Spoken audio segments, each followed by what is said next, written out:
Thank you very much. I built a model of the Ryan NYP. The NY stands for New York and the P stands for Paris, and you'll see why as we go through. In doing that and looking into the person who flew this in 1927 for the New York to Paris flight, and it changed aviation in quite a few ways, I became quite interested in Charles Lindbergh's life. So here he is in a more formal appearance and a more relaxed photograph on the right hand side. He was born in 1902 in Detroit, Michigan, USA. His father had migrated from Sweden as an infant, and so that's the name Lindbergh. And his father was a member of Congress. Charles' parents separated when he was 7, and he spent part of the time with his father and part with his mother. In 1920, he enrolled in the College of Engineering at the University of Wisconsin-Madison, but dropped out halfway through the second year. A little later in the year, when he dropped out, April, he enrolled in a flying school in Lincoln, Nebraska. However, he was not permitted to fly solo, as he couldn't afford to post the requisite damage bond. So for 6 months, he earned money barnstorming as a wing walker and a parachutist. In May 1923, he purchased his own aircraft, a surplus Curtiss JN4 Jenny, in which, after half an hour's dual instruction on top of earlier instruction he flew solo for the first time. In the next week, he ran up 5 hours as pilot in command before flying 225 kilometres west from Americus, where he purchased the plane, to Montgomery, Alabama, his first solo cross-country flight. A few weeks later, he undertook his first night flight. He spent much of 1923 barnstorming as Daredevil Lindbergh. That's the aircraft he used, and you can see the name there, Daredevil Lindbergh, on the side. In October 23, he flew his Jenny to Iowa, where he sold it to a flying student, and returned by train to Lincoln, where he joined Leon Klink and continued to barnstorm through the South in Klink's Curtiss JN4. After the two pilots had parted company in March 1924, Lindbergh commenced a year of military flight training with the US Army Air Service. Now, I don't know how things stand at the moment, but certainly in these times, there was no US Air Force. There was an air service attached to the Army and an air service attached to the Navy. Lindbergh found that year particularly helpful in his own personal development and in a number of other ways. Of the 104 cadets who started training a year earlier, only 18 graduated. Lindbergh was first overall in his class. As the Army did not need any additional active duty pilots, immediately after graduation, Lindbergh returned to civil aviation as a barnstormer and flight instructor, so the flight instructors knew. And in October 1925, he was hired by the Robertson Aircraft Corporation at the flying field in St. Louis, Missouri, where he had been working as a flight instructor, to lay out and then serve as chief pilot for the new airmail route from St. Louis to Chicago, with 2 stops in between. With 3 other pilots, he flew mail in a fleet of modified war surplus de Havilland DH-4 biplanes. This is the DH-4. The new route opened on the 15th of April 1926, and on 2 occasions, combinations of bad weather, equipment failure, and fuel exhaustion forced him to bail out on the night approach to Chicago. Both times he reached the ground without serious injury and immediately set about locating his cargo and sending it on without delay. Just before signing on to fly the airmail route, Lindbergh had applied to serve as a pilot on Richard E. Byrd's North Pole expedition, but evidently his bid came too late.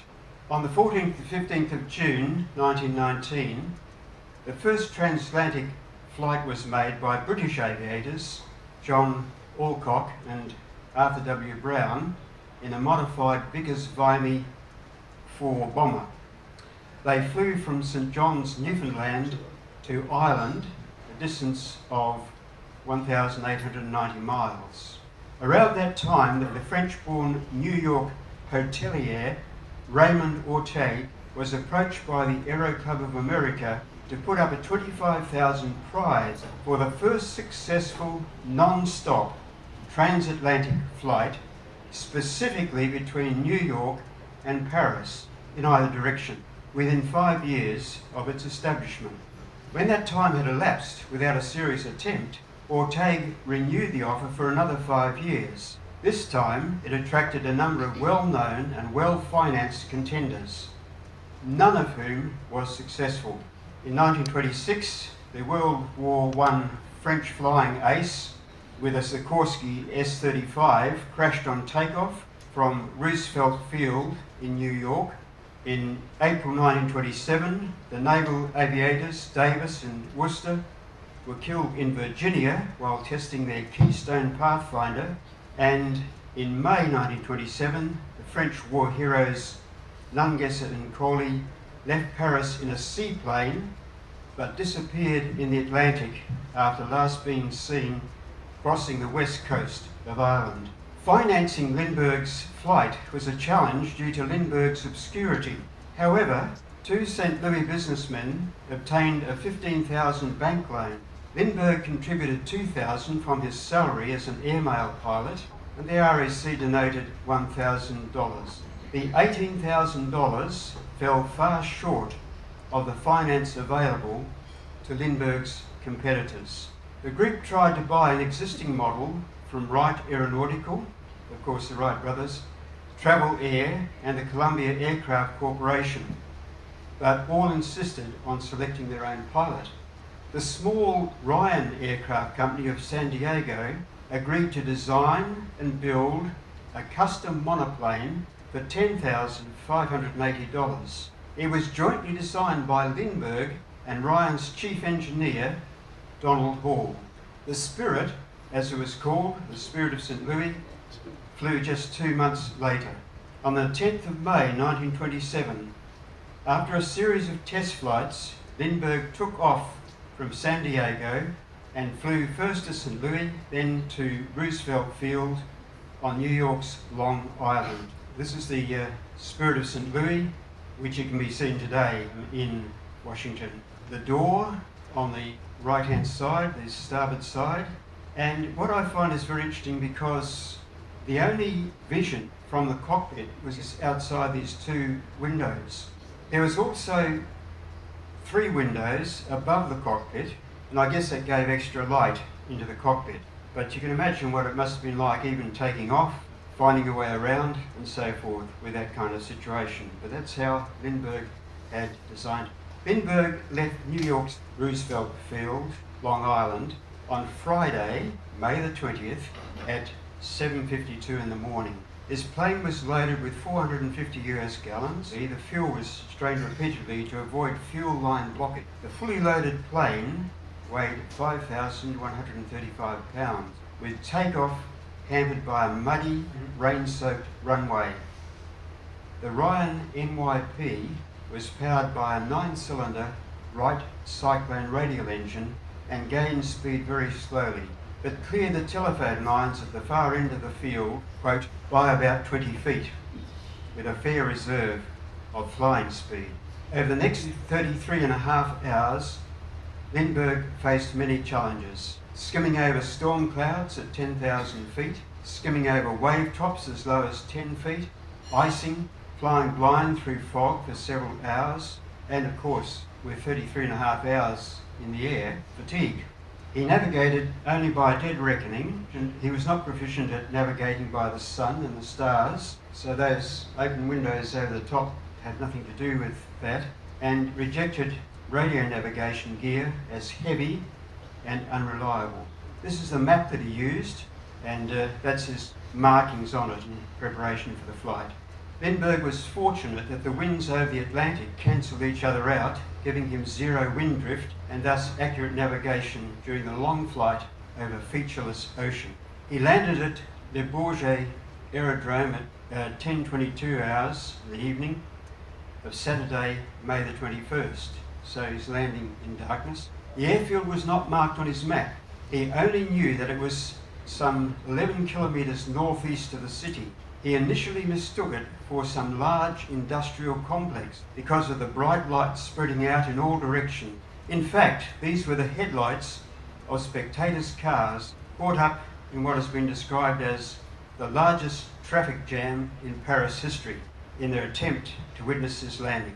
After he had landed, a crowd estimated at 150,000 stormed the field, dragged Lindbergh out of the cockpit and carried him around above their heads for nearly half an hour. Some damage was done to the Spirit by souvenir hunters, especially the fabric, before the plane and pilot reached the safety of a nearby hangar with the aid of French military flyers, soldiers and police. Lindbergh's flight was certified by the National Aeronautic Association based on readings from a sealed barograph placed in the Spirit.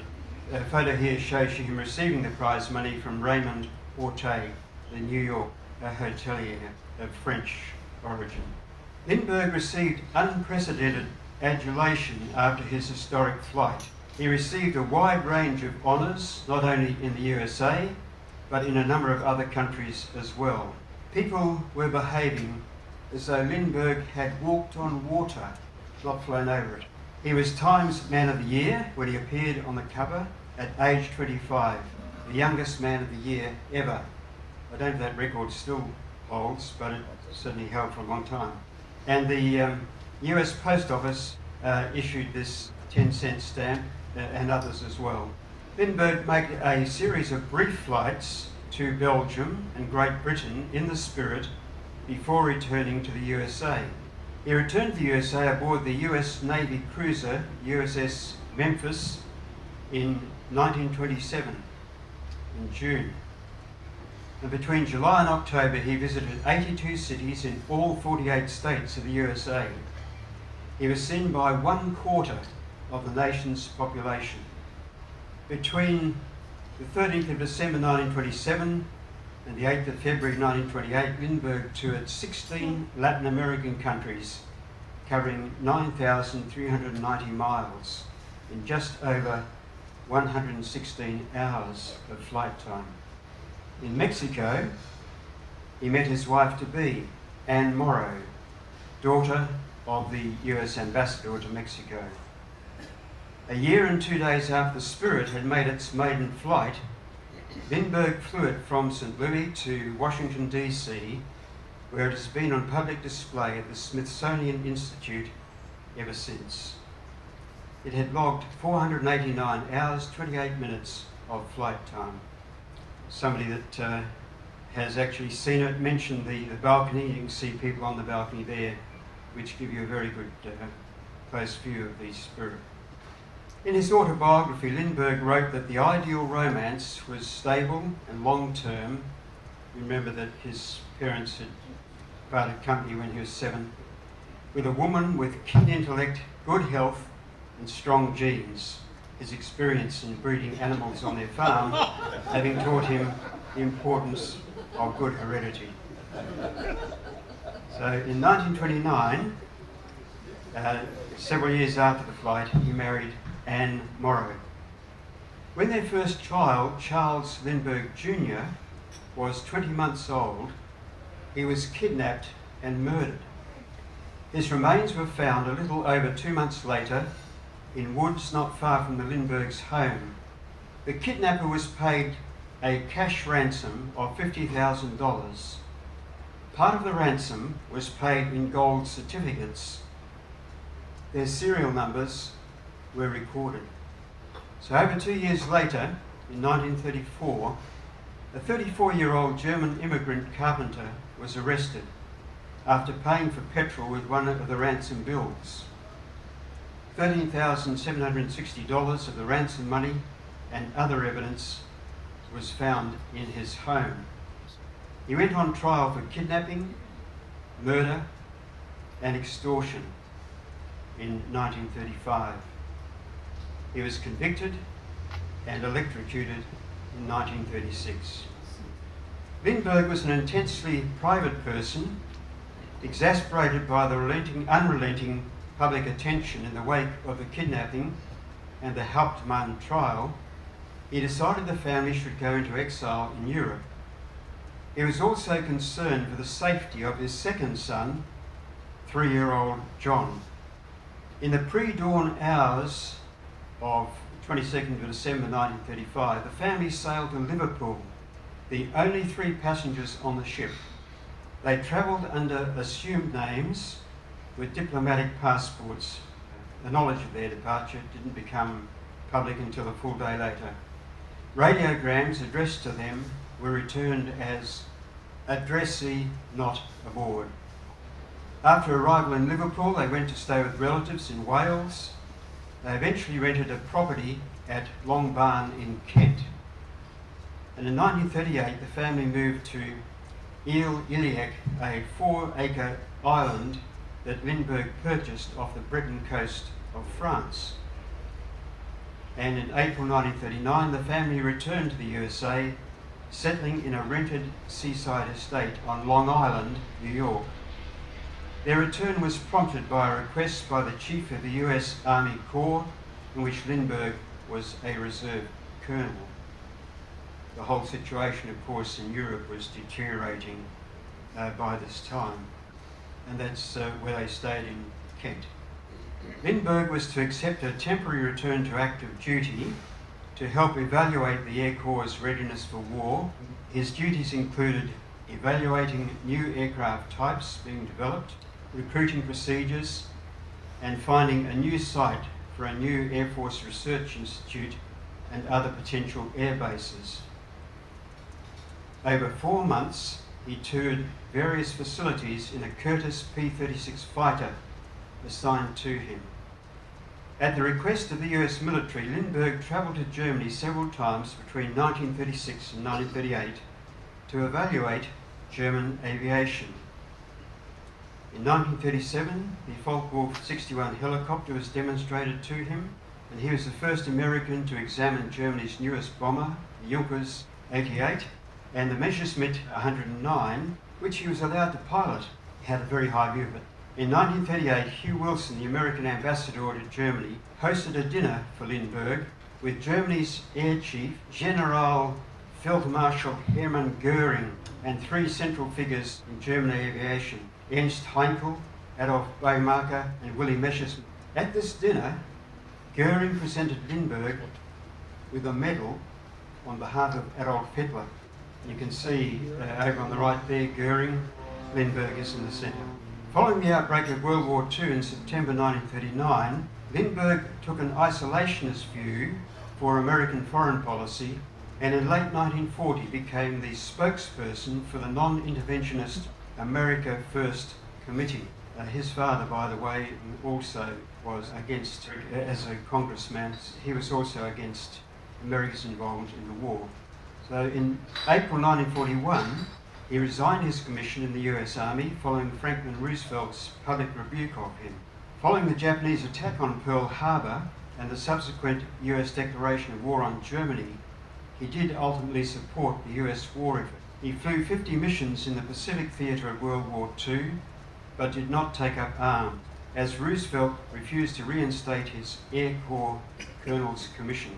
In his later years, Lindbergh became a prolific author with 15 books, most of which he wrote, but the others he contributed to, including his biography, We.